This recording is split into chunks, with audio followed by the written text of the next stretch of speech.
ഈ ഫ്രോയിഡിൻ്റെ തിയറിയിലൊക്കെ ഇങ്ങനെയുള്ള കുറേ കാര്യങ്ങൾ പറയുന്നുണ്ട്. ഒരു കുട്ടി ജനിച്ചു കഴിഞ്ഞാൽ അമ്മ കുട്ടിയെ കൂടുതൽ കെയർ ചെയ്യേണ്ട ആവശ്യമുണ്ട്. ഭർത്താവ് അവഗണിക്കപ്പെടുമ്പം അയാൾക്കൊരു ദേഷ്യം ഉണ്ടാവുന്നതാണ്. വളരെ സൂക്ഷ്മമാണത്, അടിത്തട്ടിലാണ് പ്രവർത്തിക്കുന്നത്. പക്ഷെ തനിക്ക് ഇവരോട് ദേഷ്യമുണ്ട് എന്നൊന്നും തുറന്ന് പ്രകടിപ്പിക്കാൻ പറ്റില്ല. പക്ഷേ തൻ്റെ ഉള്ളിൽ ഇതൊക്കെ പ്രവർത്തിക്കുന്നുണ്ട്. അപ്പം തനിക്ക് അങ്ങനെ അതിൽ ആ കുട്ടിയുടെ കാര്യത്തിൽ എൻഗേജ്ഡ് ആയി പോകുന്നു, തൻ്റെ കാര്യങ്ങൾക്ക് തന്നെ പരിഗണിക്കുന്നില്ല എന്നൊക്കെ വരുമ്പം ചില അലോസരങ്ങളൊക്കെ ഉണ്ടാവുന്നു. ആ അലോസരം മറ്റു പ്രകാരത്തിൽ പുറത്തേക്ക് വരുന്നു. ഇതൊക്കെ അറിവില്ലായ്മയിൽ നിന്നുണ്ടാവുന്നതാ. ഈ ശ്ലോകം വളരെ നന്നായിട്ട് മനനം ചെയ്യേണ്ടതാണ്. അപ്പം കേവലം പദാർത്ഥങ്ങളോട് മാത്രമല്ല, പത്രത്തിൽ ഓരോ സ്റ്റേറ്റ്മെൻറ്റ് വരുമ്പം അല്ലെങ്കിൽ ഒരു പാർട്ടിയെ ഒരു പ്രത്യയ ശാസ്ത്രത്തിൽ വിശ്വസിക്കുന്ന ആളുകൾക്ക് ആ പ്രത്യയ ശാസ്ത്രത്തിലുള്ള ആളെ ആരെങ്കിലും ദ്രോഹിക്കുന്ന സമയത്ത് അയാളിൽ എന്താ ഉണ്ടാവുക അല്ലേ? ഇവിടെ ഈ കവലയിൽ നിന്നൊക്കെ ജംഗ്ഷനിൽ നിന്നൊക്കെ പാർട്ടിയുടെ കൊടിയുടെ എണ്ണം കുറഞ്ഞാൽ ആളുകളുടെ എണ്ണം കുറയും.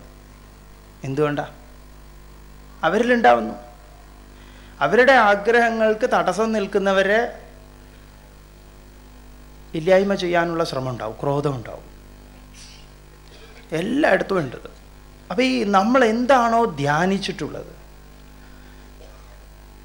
നമ്മുടെ ധ്യാനത്തിലൂടെ നമ്മുടെ മനോബുദ്ധികളിൽ ഉണ്ടായിട്ടുള്ള സംസ്കാരം എന്താണ്, അതിനനുസരിച്ചിട്ടാണ് നമ്മൾ ലോകത്തിനോട് പ്രതികരിക്കുന്നത്. അതുകൊണ്ട് ധ്യാനം വളരെ പ്രധാനപ്പെട്ടതാണ്.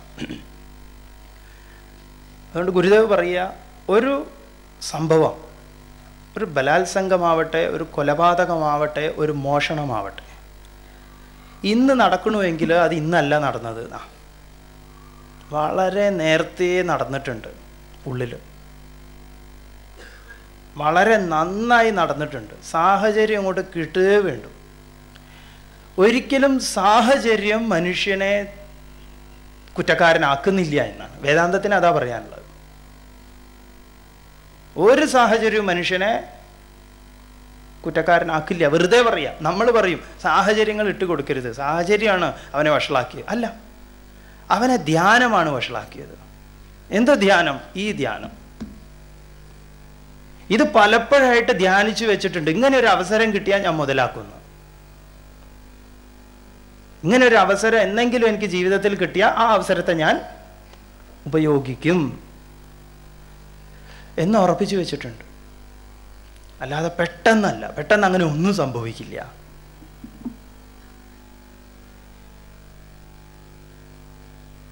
നമ്മൾ വെറുതെ പറയില്ല സാഹചര്യം കൊണ്ട് അവൻ വഷളായി. വിഷയധ്യാനം കൊണ്ടാണ് വഷളായത്. അപ്പം ധ്യാനത്തിനാണ് കുഴപ്പം. അപ്പം എന്തിനാ ധ്യാനിക്കണോ? അവിടെ ഭഗവാൻ പറയണു, വിഷയങ്ങളെ ധ്യാനിച്ച് അതിൽ സംഘമുണ്ടായി, ആ സംഘത്തിൽ ആഗ്രഹമായി, ആ ആഗ്രഹത്തെ പൂർത്തീകരിക്കാൻ വേണ്ടി അവൻ പ്രയത്നിക്കുമ്പം അവന് തടസ്സം നിൽക്കുന്ന എല്ലാ ശക്തികളോടും അവൻ എന്തുണ്ടാവുന്നു? ക്രോധം ഉണ്ടാവുന്നു. പിന്നെയോ ക്രോധത്തിൽ നിന്ന് സമ്മോഹം ഉണ്ടാവുന്നു. സമ്മോഹം എന്ന് പറഞ്ഞാൽ സമ്യക് മുഹ്യതി ഇതി സമ്മോഹം. കാര്യകാര്യ വിവേചനം ഇല്ലായ്മ, ചെയ്യേണ്ടതേത് ചെയ്യാൻ പാടില്ലാത്തതേത് എന്ന തിരിച്ചറിവ് ഇല്ലായിക. ഇതാണ് സമ്മോഹം. തീരെ അറിവില്ലാണ്ടാവുക. സമ്മോഹാത്, അങ്ങനെയുള്ള ആ സമൂഹത്തിൽ നിന്ന് സ്മൃതി വിഭ്രമഹ, സ്മൃതി ഇല്ലാതെയായിപ്പോകും. ഓർമ്മപ്പിശക്ക്. എന്താണ് സ്മൃതി വിഭ്രമം എന്ന് പറഞ്ഞാൽ? ശാസ്ത്ര അഭ്യാസം, ഗുരുവാക്യം, ഇതൊക്കെ സ്മൃതി പദത്തിൽ നിന്ന് പോവും. അതുകൊണ്ടാണ് ഉപനിഷത്തിലും മറ്റും പറയണത് അച്ഛനാര് അമ്മയാര്. അച്ഛനും അമ്മയും ഇല്ലാത്ത ഒരു ശിശു, ഒരു പുരുഷനാവട്ടെ, സ്ത്രീ ആവട്ടെ, ഒരു യുവാവാവട്ടെ, യുവതി ആവട്ടെ, പണ്ട് കാലത്ത് അവനെ അച്ഛനില്ലാത്തവൻ അല്ലെങ്കിൽ അമ്മ ആരെന്നറിയാത്തവൻ എന്ന് പറഞ്ഞ് അവനെ പരിഹസിക്കില്ല എന്നാ. പക്ഷെ ഒരു ഗുരുവില്ലാത്തവന് നാട്ടിലൊരു വിലയും ഇല്ല. അവനോട് ചോദിക്കും, നിന്റെ ഗുരു ഏതാണ്? ഇപ്പൊ ഭാരതത്തിൽ ഓരോരുത്തർക്കും ഒരു ഗുരു അനിവാര്യമായിട്ടായിരുന്നു പണ്ട് കാലത്ത് പറഞ്ഞിട്ടുണ്ടായിരുന്നു. ഗുരു വേണമെന്ന. എങ്കിലേ ഗുരു പറഞ്ഞിട്ടുള്ള കാര്യങ്ങളൊക്കെ ഉണ്ട്. ശാസ്ത്രമാണ് ഗുരു പറഞ്ഞു കൊടുക്കുക.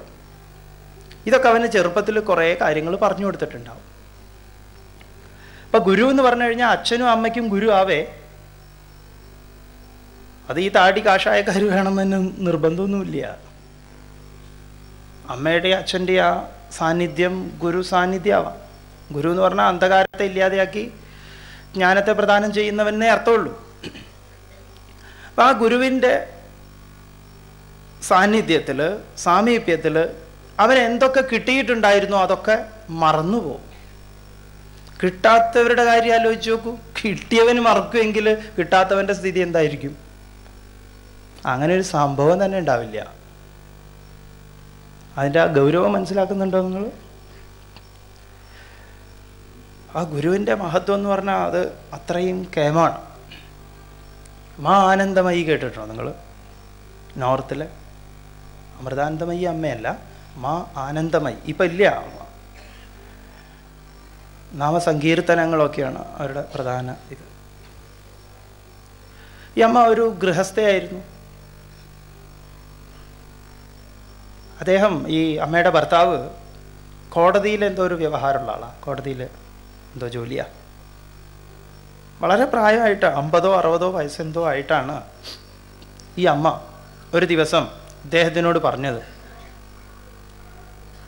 പുറത്തേക്ക് രാവിലെ പോകുന്ന സമയത്ത് പറഞ്ഞു, എനിക്കൊരു ഗുരുവിനെ കൊണ്ടുതരണം. ഇന്ന് പറഞ്ഞാലോ അങ്ങനെ, ഓഫീസിലേക്ക് പോകുമ്പോൾ നിങ്ങളൊരു ഗുരുവിനായിട്ട് ഇങ്ങോട്ട് വരണം എന്ന് പറഞ്ഞാൽ.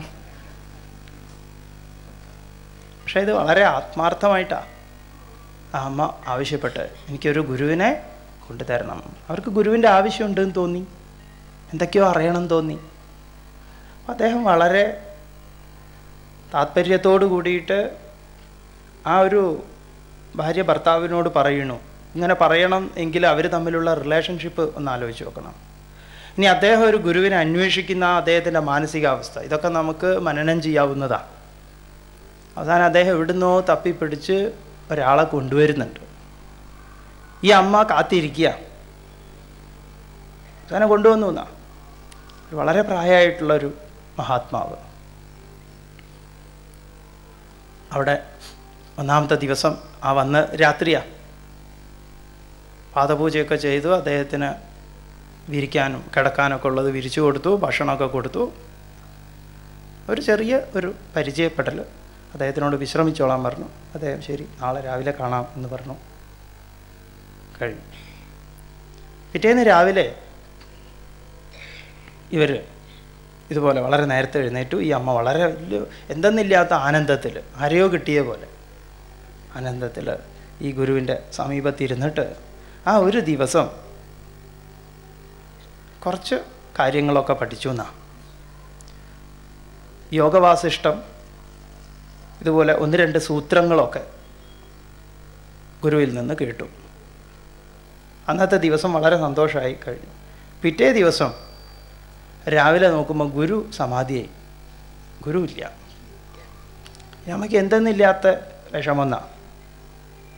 ആ ഒരൊറ്റ ദിവസം ഉണ്ടായിട്ടുള്ളൂ എന്നാ. പക്ഷെ പിന്നെ ഈ ഗുരുവിൻ്റെ ഇത് ശവസംസ്കാരാദി കർമ്മങ്ങളൊക്കെ കഴിഞ്ഞു. അവർ പിന്നെ ഈ മുറിയിലിരുന്ന് ഗുരു പറഞ്ഞു കൊടുത്ത 1-2 കാര്യങ്ങളുണ്ട്. നന്നായിട്ട് മനനം ചെയ്തു എന്നാ. കണ്ണടച്ചിരുന്നപ്പം അശരീരി ഉണ്ടായിന്നാ. അശരീരി എന്ന് പറഞ്ഞാൽ ശരീരം ഇല്ലാത്ത, അശരീരി എന്ന് പറഞ്ഞാൽ ശരീരം ഇല്ലാത്തതാണ്. അശരീരി കേൾക്കുക എന്ന് പറയുമ്പോൾ അശരീരി കേൾക്കാൻ പറ്റില്ല. നമ്മൾ മനസ്സിലാക്കിയിട്ടിരിക്കുന്നത് കണ്ണടച്ചു ഇങ്ങനെ ഇരിക്കുമ്പം മകനെ വത്സ കണ്ണു തുറക്കൂ, അതല്ല അശരീരി. അശരീരി നമ്മുടെ ഉള്ളിൽ നിന്ന് നമുക്ക് കിട്ടുന്ന ഉത്തരങ്ങളാണ്. ശരീരമില്ലാത്ത ഇടത്തിൽ നിന്ന് വരുന്ന സന്ദേശങ്ങളാണ്. അതിൽ ശബ്ദമൊന്നും ഉണ്ടാവില്ല. അശബ്ദം വന്നുന്നാ. ഇനി ഗുരുവിനെ ഒന്നും അന്വേഷിക്കേണ്ട, ഉള്ളിലേക്ക് നോക്കിക്കോളാൻ. അപ്പം അമ്മയ്ക്ക് ബോധ്യമായി ഈ ഓടി നടക്കലൊക്കെ മതിയാക്കാം. അവരാ ഇരുന്നിട്ടുണ്ട് എന്നാ കുറച്ച് ദിവസങ്ങൾ.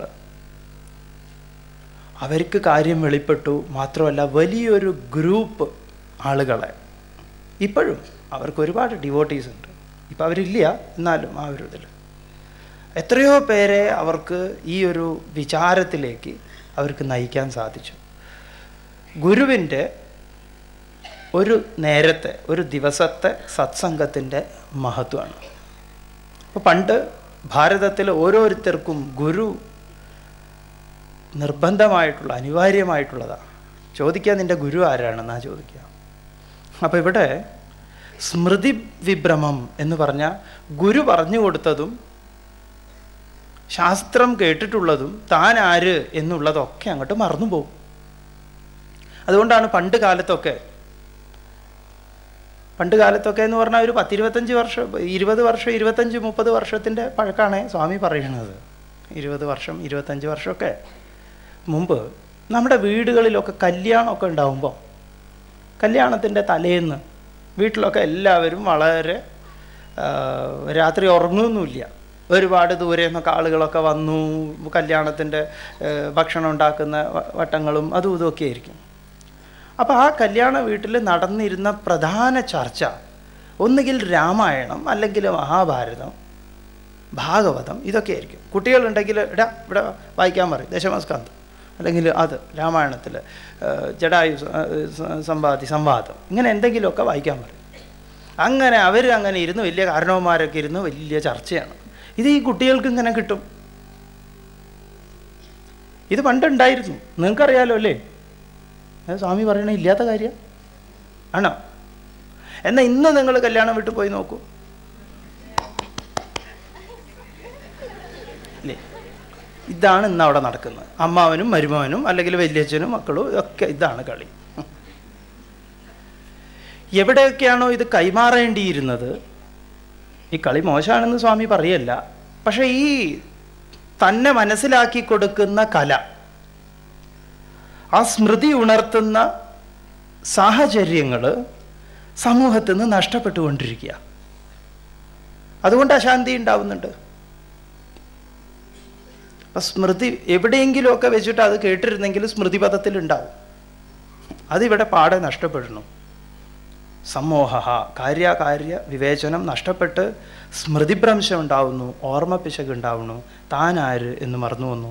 സ്മൃതിഭ്രംശാത് ബുദ്ധിനാശ. സ്മൃതിഭ്രംശം ഉണ്ടായിക്കഴിഞ്ഞാൽ ബുദ്ധിനാശം സംഭവിക്കുന്നു. ബുദ്ധിനാശാത് പ്രണശ്യതി. ബുദ്ധിനാശം വന്നു കഴിഞ്ഞാൽ പിന്നെ ചെരവയാണ് എന്ന് നോക്കില്ല, ഭർത്താവാണ് എന്ന് നോക്കില്ല, എടുത്തൊരടിയാ തലമണ്ടക്കി അല്ലേ? 2 ദിവസം മുമ്പല്ലേ പത്രത്തിൽ കണ്ടിട്ടില്ലേ അല്ലേ? ഭർത്താവ് ഭാര്യയുടെ കൈ കൊണ്ടുപോയിട്ട് ഇല്ലേ? എന്തുകൊണ്ടാണ് ഇതാ സംഭവിക്കണത്? ഇതെങ്ങനെ ഇയാൾ ഒരാഴ്ചയിൽ വിഷയധ്യാനം ഉണ്ടാവും, പിന്നെ 2-3 ആഴ്ച കഴിഞ്ഞാൽ അയാൾക്ക് അതിൽ സംഘം ഉണ്ടാവും, പിന്നെ 4 ആഴ്ച കഴിഞ്ഞാൽ കാമം ഉണ്ടാവും, പിന്നെ ഒരു 5 ആഴ്ച കഴിഞ്ഞാൽ ക്രോധം ഉണ്ടാവും, പിന്നെ കുറേ കഴിഞ്ഞാൽ സമൂഹം വരും, പിന്നെ കുറേ കഴിഞ്ഞാൽ സ്മൃതിഭ്രംശം, പിന്നെ ഒരു 4 കൊല്ലം കഴിഞ്ഞാൽ ബുദ്ധിനാശം. അങ്ങനെയല്ല, സെക്കൻഡ് മതി, സെക്കൻഡ്. ഇതൊക്കെ ടക്ക് എന്ന് പറഞ്ഞിട്ടാണ് സംഭവിക്കുന്നത്. പക്ഷെ ഇതിനിവിടെ ഭഗവാൻ വിഭജിച്ച് പറഞ്ഞു തരിക. എന്താണ് സംഭവിക്കുന്നത്? മനസ്സിൻ്റെ ആഴങ്ങളിലേക്ക് ഭഗവാൻ പോവുക. പത്രത്തിലൊക്കെ ഇങ്ങനെയുള്ള ന്യൂസുകളൊക്കെ വരുമ്പോൾ പലപ്പോഴും നമ്മളും ആഗ്രഹിച്ചിട്ടുണ്ടാവും ഒന്നങ്ങോട്ട് കൊടുക്കാനും.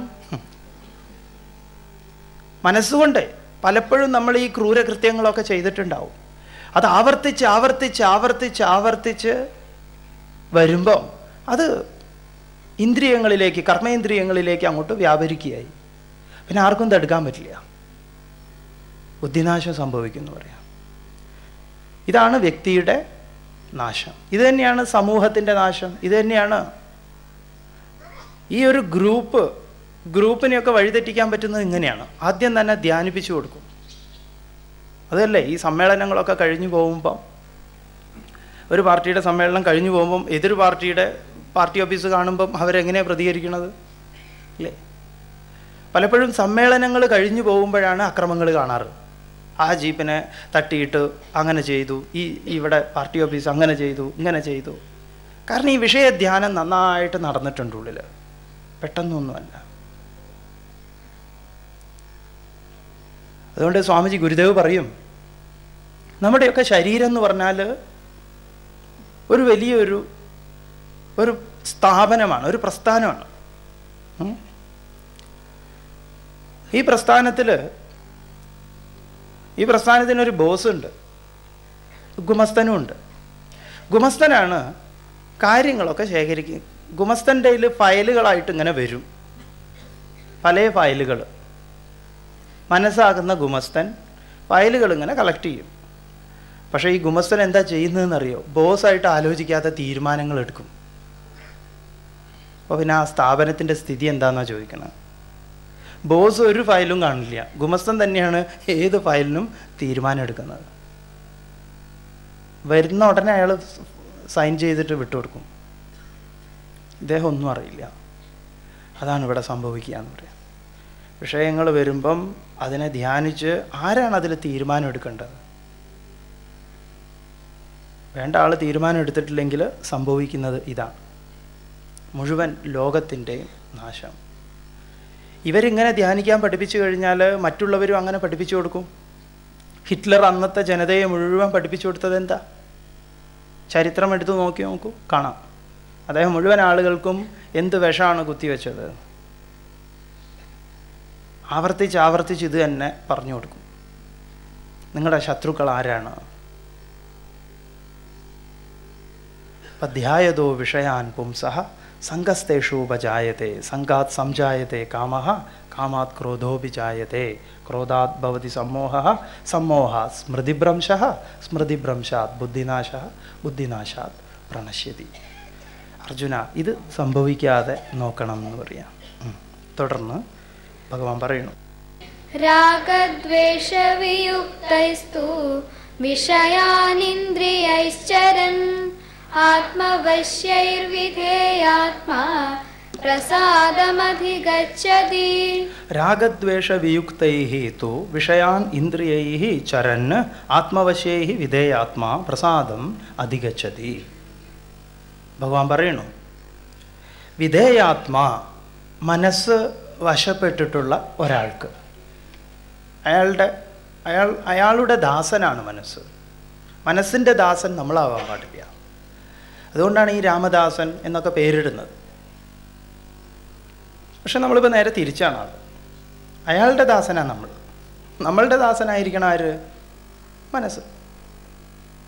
അതുകൊണ്ട് വിധേയാത്മാ, മനസ്സ് വശമായവൻ, രാഗദ്വേഷ വിയുക്തൈഃ, രാഗദ്വേഷം, ഇഷ്ടാനിഷ്ടങ്ങൾ, താല്പര്യം എന്താ, ഈ ഓരോ അനുഭവങ്ങളുണ്ടാവുമല്ലോ, ആ അനുഭവങ്ങളിലൊക്കെ വിരുദ്ധമായിട്ടുള്ള സമീപനം, സുഖം, സന്തോഷം, വെറുപ്പ്, വിദ്വേഷം, അമിത താത്പര്യം, ഇങ്ങനെയുള്ളതൊക്കെ. ആത്മവശ്യൈഹി, തനിക്ക് തൻ്റെ സ്വാധീനത്തിലായിട്ടുള്ള ഇന്ദ്രിയൈഹി, ഇന്ദ്രിയങ്ങളെ കൊണ്ട്. ഇദ്ദേഹത്തിന് പ്രത്യേകിച്ച് താല്പര്യവുമില്ല, എന്നാൽ അതിൽ വെറുപ്പുമില്ല. അങ്ങനെയുള്ള ഇന്ദ്രിയങ്ങളെ കൊണ്ട് വിഷയങ്ങളെ ചരൻ എന്ന് പറഞ്ഞാൽ അതിൽ ചരിക്കണം. വിഷയങ്ങളിലൊക്കെ ഇന്ദ്രിയങ്ങൾ വ്യാപരിക്കുന്നുണ്ടാവും. പക്ഷേ എന്നാലും അദ്ദേഹത്തിന് ഇതൊന്നും ലവലേശം ബാധിക്കുന്നില്ല. പ്രസാദം അധിഗച്ഛതി, ആ മനസ്സിൻ്റെ പ്രസാദത്തെ, മനസ്സിൻ്റെ നിറവ്, സന്തോഷത്തെ അദ്ദേഹം പ്രാപിക്കുന്നു, അധിഗമിക്കുന്നു എന്നൊക്കെ അർത്ഥം. ഇവിടെ കഠോപനിഷത്തിൽ യമധർമ്മം പറഞ്ഞല്ലോ, ആരുടെ കുതിരയാണ്, ആരുടെ സാരഥിയാണ് കുതിരകൾ അയാൾക്ക് വശപ്പെട്ടവനായിട്ടിരിക്കുന്നത്, അവൻ്റെ രഥം ലക്ഷ്യസ്ഥാനത്ത് എത്തണം. അപ്പം നമ്മുടെ അറിവില്ലാതെ ഒരു ഇന്ദ്രിയങ്ങളും ഒരു പ്രകാരത്തിൽ ഒരു സ്ഥലത്തും വ്യാപരിക്കാൻ പാടില്ല. ആദ്യമൊന്നും നമ്മളതറിയില്ല. ചിലരൊക്കെ കണ്ടിട്ടില്ല, ഇങ്ങനെ ഇരിക്കുന്ന സമയത്ത് ഒരു മോട്ടർ ഘടിപ്പിച്ച പോലെയാണ്, കാലിങ്ങനെ വെറുതെ ഇങ്ങനെ കിടന്നിട്ട് ഇങ്ങനെ കളിക്കും. ചിലപ്പോൾ ഈ പിറകിലിരിക്കുന്നവർ മുമ്പിലിരിക്കുന്നവർക്ക് ഓരോ തട്ട് ഇങ്ങനെ കൊടുക്കും. ഒന്നും അറിയില്ല, അവരറിയുന്നില്ല എന്നുള്ളതേ ഉള്ളൂ. അങ്ങനെയാണ്. അതുപോലും അരുത് എന്നാണ്. ബോധപൂർവം അല്ലാതെ കരചരണങ്ങൾ എവിടെയാണോ മനോബുദ്ധികൾ അവിടെ ഉണ്ടായിരിക്കണം എന്നാണ്. ചിലപ്പോൾ ചിലരൊക്കെ കണ്ടിട്ടില്ലേ, ഈ അടുത്ത വീട്ടിൽ പോയിട്ട് ഇപ്പം ഇയാൾ ഫോൺ നമ്പർ കൊടുത്തിട്ടുണ്ടാവും. PP ആയിരിക്കും ഫോൺ. PP എന്ന് പറഞ്ഞാൽ പോയി പറയുക എന്നുള്ളതാണ് അടുത്ത വീട്ടിൽ. എന്നിട്ട് ഫോൺ വന്നു. അപ്പോൾ ആ കുട്ടി അവിടെ ഇരുന്ന് പഠിക്കുക. പഠിക്കുന്ന സമയത്തായിരുന്നു ഫോൺ വന്നത്. അപ്പോൾ ആ കുട്ടി തന്നെ പോയിട്ട് പറഞ്ഞു, മാമന് ഫോൺ വന്നിട്ടുണ്ട്. അപ്പോൾ ഫോൺ എടുത്തു. അപ്പോൾ ഈ കുട്ടി പഠിക്കുമ്പോൾ അവിടെ എഴുതുക എന്തോ പേനയുണ്ട്. ഈ പേനയെടുത്തു ഈ കുട്ടിയുടെ പുസ്തകത്തിൽ ഇങ്ങനെ പോകും, മുഴുവൻ വരച്ച് വെച്ചു. അല്ലേ? അല്ലെങ്കിൽ അവിടെ ഇതിൻ്റെ കൊണ്ട്. അപ്പം ഇന്ദ്രിയങ്ങൾ ബോധപൂർവമല്ലാതെ പ്രവർത്തിക്കുക, അതുപോലും അരുത് എന്നാണ്. ഇതിങ്ങനെ അധികമായി കഴിഞ്ഞാൽ പിന്നെ ഇവൻ തോന്നിയതുപോലെ പോവും ഈ കുതിര. അതുകൊണ്ട് ഇവിടെ ഭഗവാൻ പറയുന്നു, അങ്ങനെയുള്ളവന് പ്രസാദം ഉണ്ടാവില്ല. ഇവിടെ പറഞ്ഞത് പ്രസാദം അധികച്ചതി. അടുത്തത് ഭഗവാൻ പറയുന്നു, പ്രസാദേ സർവദുഃഖാനാം ഹാനിരസ്യോപജായതേ പ്രസന്നചേതസോ ഹ്യാശു ബുദ്ധിപര്യവതിഷ്ഠതേ പ്രസാദേ സർവദുഃഖാനാം ഹാനിരസ്യോപജായതേ പ്രസന്നചേതസോ ഹ്യാശു ബുദ്ധിപര്യവതിഷ്ഠതേ. പ്രസാദേ സർവദുഃഖാനാം ഹാനി അസ്യ ഉപജായതേ പ്രസന്നചേതസഃ ഹി ആശു ബുദ്ധി പര്യവതിഷ്ഠതേ. ഭഗവാൻ പറയുന്നു, പ്രസാദേ മനഃപ്രസാദം ഉള്ളപ്പോൾ, പ്രസാദം എന്ന് പറഞ്ഞാൽ പ്രസീദതി ഇതി പ്രസാദം, മനസ്സിൻ്റെ ആ തെളിവ്, എല്ലാ ചിത്തവൃത്തികളും അടങ്ങിയിട്ടുള്ള അവസ്ഥ, അതാണ് പ്രസാദം. അസ്യ ഇവൻ്റെ, അജ്ഞാനിയുടെ, സർവദുഃഖാനാം എല്ലാ ദുഃഖങ്ങൾക്കും. നമ്മൾ ഇന്നലെ കണ്ടു ദുഃഖങ്ങൾ ഏതൊക്കെയാണെന്നല്ലേ? ആധ്യാത്മികം, ആദിഭൗതികം, ആദിദൈവികം, ആദിഭൗതികം, അങ്ങനെയുള്ള എല്ലാ ത്രിവിധ ദുഃഖങ്ങളും. ഉപജായതേ ഹാനി ഉപജായതേ, ഹാനി അതിന് ഇല്ലായ്മ ഉണ്ടാകുന്നു. എന്തിന്? ദുഃഖങ്ങളൊന്നും ഇല്ലാത്ത അവസ്ഥ ഉണ്ടാകുന്നു. ഹി എന്തുകൊണ്ടെന്നാൽ പ്രസന്നചേതസഃ മനഃപ്രസാദമുള്ള പ്രസന്നചേതസ്, പ്രസന്നം ചേതോ യസ്യ സ പ്രസന്നചേതസ, ആരുടെ ചിത്തമാണ് പ്രസന്നമായിട്ടിരിക്കുന്നത് അവനാണ് പ്രസന്നചേതസ്. പ്രസന്നചേതസനായിട്ടുള്ള മനഃപ്രസാദമുള്ളവൻ്റെ ബുദ്ധി ആശുഹു, ആശു എന്ന് പറഞ്ഞാൽ വേഗത്തിൽ, പെട്ടെന്ന്, പര്യവതിഷ്ഠതയെ നിശ്ചലമായി തീരുന്നു. നിശ്ചലം എന്ന് പറഞ്ഞാൽ ആ സമാധി അവസ്ഥയെ പ്രാപിക്കണം, ഇളക്കമില്ലാത്തതായിട്ട് തീരുന്നു. ഇന്ദ്രിയങ്ങളെ വശപ്പെടുത്തി മനോബുദ്ധികളെ ഏകാഗ്രമാക്കി സ്വരൂപത്തിലേക്ക് നയിക്കുന്നത് കൊണ്ടുള്ള പ്രയോജനത്തെ ഭഗവാൻ പറയുകയാണ്. അത് ചെയ്തിട്ടില്ലെങ്കിൽ ഉണ്ടാവുന്ന ദോഷത്തെയാണ് പറഞ്ഞത്.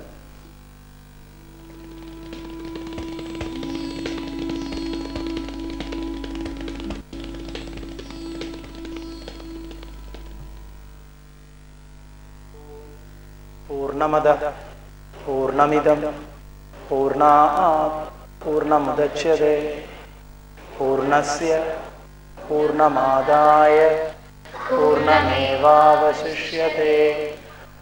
ഓം